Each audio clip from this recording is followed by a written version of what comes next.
очередь.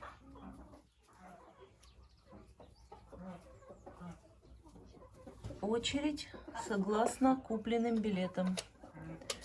Очередь в гнезда.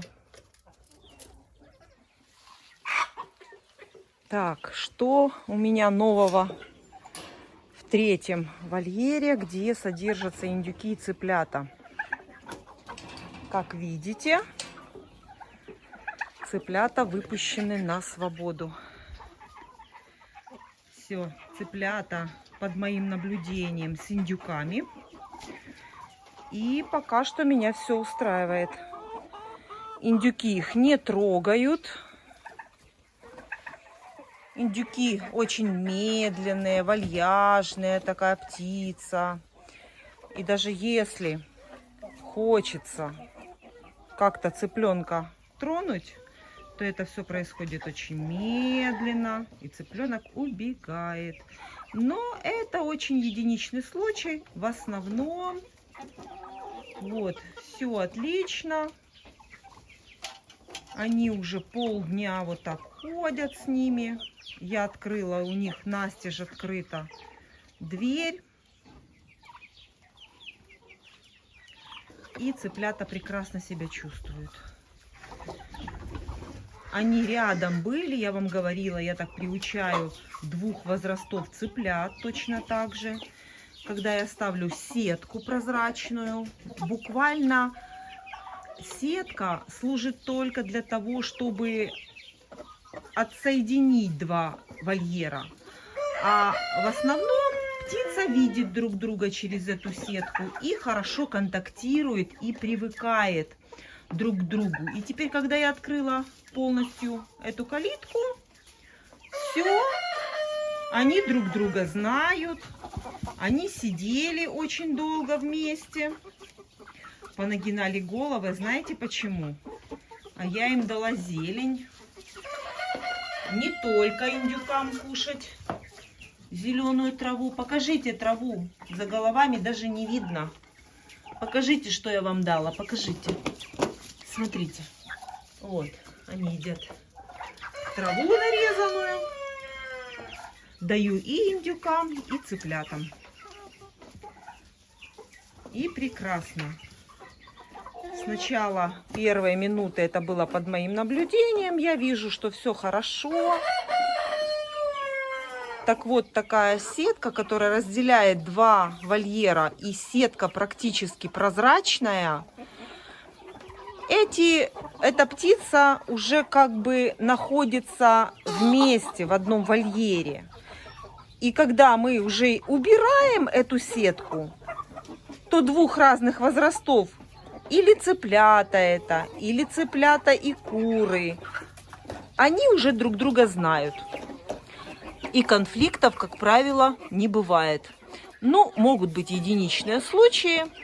Это уже зависит от характера, индивидуального характера какой-то определенной курочки или определенного петушка. А в основном этот метод очень хорошо работает.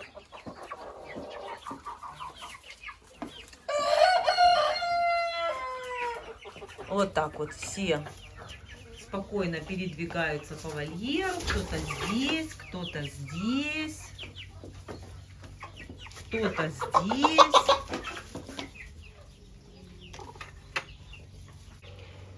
Индюки, конечно же, возле своего волшебного ведра с зеленью. Это уже, кстати, второе ведро. С зеленью они едят. Ну и прекрасно себя чувствуют. Я вам не показала после того случая, когда у меня индюки сломали чашечное поение, то есть лапами, скорее всего, задели шнур, и шнур выняли из вот этого крепления. После того случая чашечное поение я вынесла на улицу и прикрепили вот так вот на заборе эти чашки. Бочка с водой, и все. Если вдруг что-то случится, то эта вода вытекает на улицу, на землю, и здесь совершенно это не принесет никакого вреда, скажем так.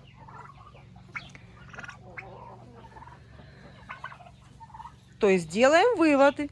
Для индюков чашечное поение в помещении — это очень опасно. Опасно к поломке. Конечно, если индюки под присмотром каждодневным, то можно делать и в помещении. Вы всегда наблюдаете, вы всегда видите и можете отреагировать. Если птица содержится на удалении, на расстоянии, как у меня, то нужно предвидеть даже такой момент. Чашечные поилки лучше монтировать для индюков на улице. Это больше безопасно.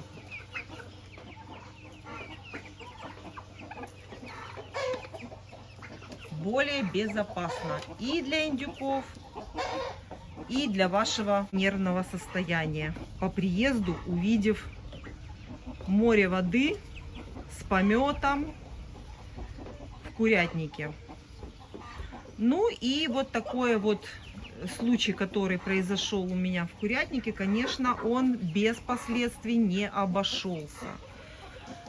Погибла одна индюшка. Белая индюшка погибла, большая, очень жалко. И одну небольшую, вот такую вторую индюшку затоптали. Затоптали, но она живая, я ее отсадила, отдельно поставила воду, еду, она кушает, все нормально пока что спасаем. И сразу скажу, раз происходит такая ситуация, значит с поголовьем что-то произошло. Естественно, это жижа, помет был, когда затекло в курятнике, вода затекла. Поэтому сегодня, вы можете заметить, в ведре у меня индюки пьют трамексин, антибиотик. Вот в таком случае, конечно же, лучше предвидеть, чем потом уже констатировать факт. Если погибла одна индюшка, это значит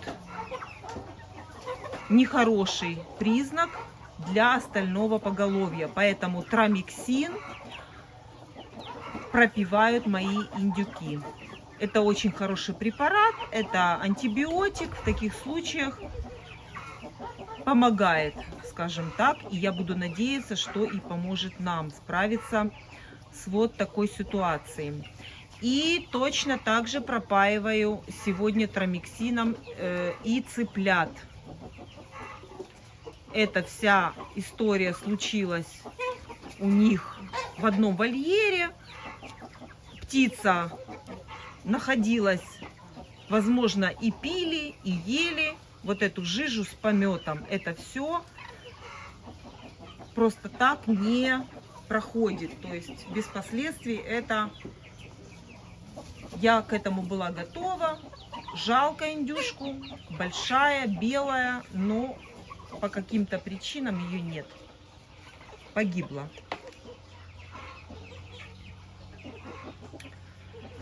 Все остальные вроде бы все хорошо, покушали, отдыхают. Это нормальное состояние индюков. Больше я не вижу, чтобы кто-то там, признаки какие-то были. Все активное, нормальное, на солнышке они греются. У цыплят все хорошо, все живы, все здоровы, все 20 штук, все 20 цыплят после такой трагедии все выжили. И это хорошо.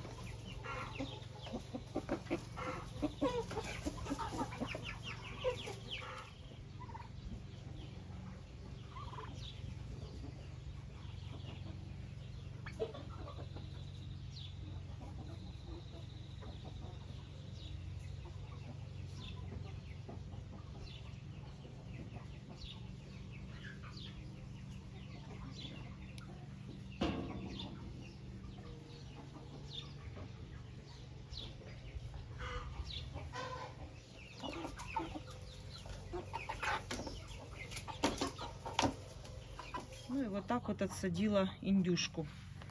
Комбикорм. Она хорошо кушает. Все, и зелень щипала.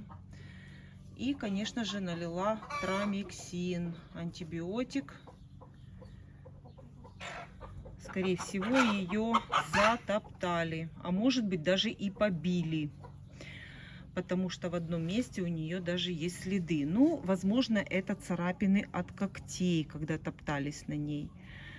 Взрослые индюки, большие, тяжелые. Это индюшка из таких худеньких, средненьких.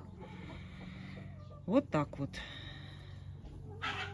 Без последствий потоп в курятнике не обошелся. Вот такие вот дела у нас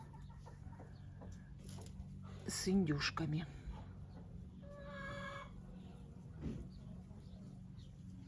Попытаемся ее выходить. Что касается питания, как раз цыплята эти маленькие у меня сейчас будут кушать комбикорм, и индюшки будут тоже кушать комбикорм с небольшим буквально добавлением пшеницы и кукурузы. И как раз питание у них одинаковое, и вот это соединение, это очень хорошо, потому что и еда у них в кормушках одинаковая, и в этой кормушке, и у цыплят в кормушке все одно и то же.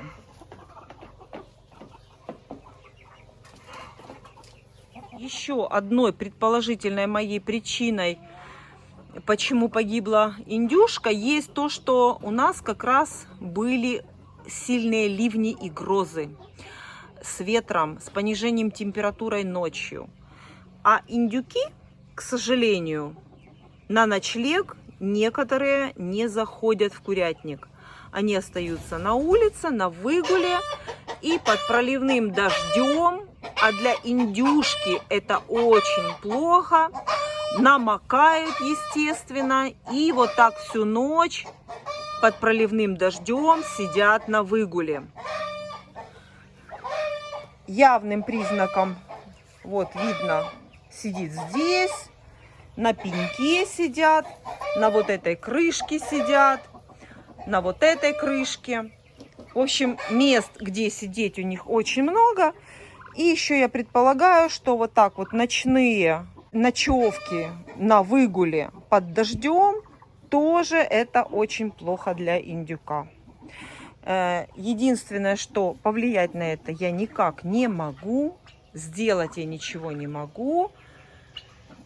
К сожалению, вот таким способом содержу индюков. И, возможно, это тоже повлияло на то, что произошло.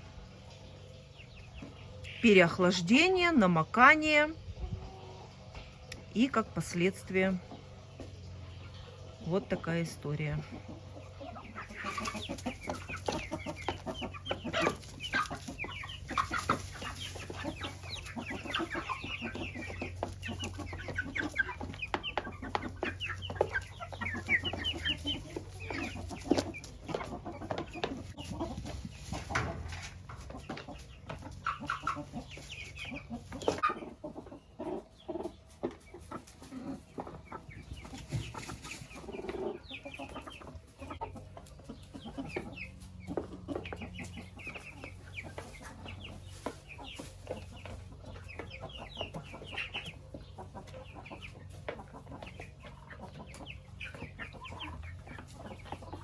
Петуха нужно подстричь срочно.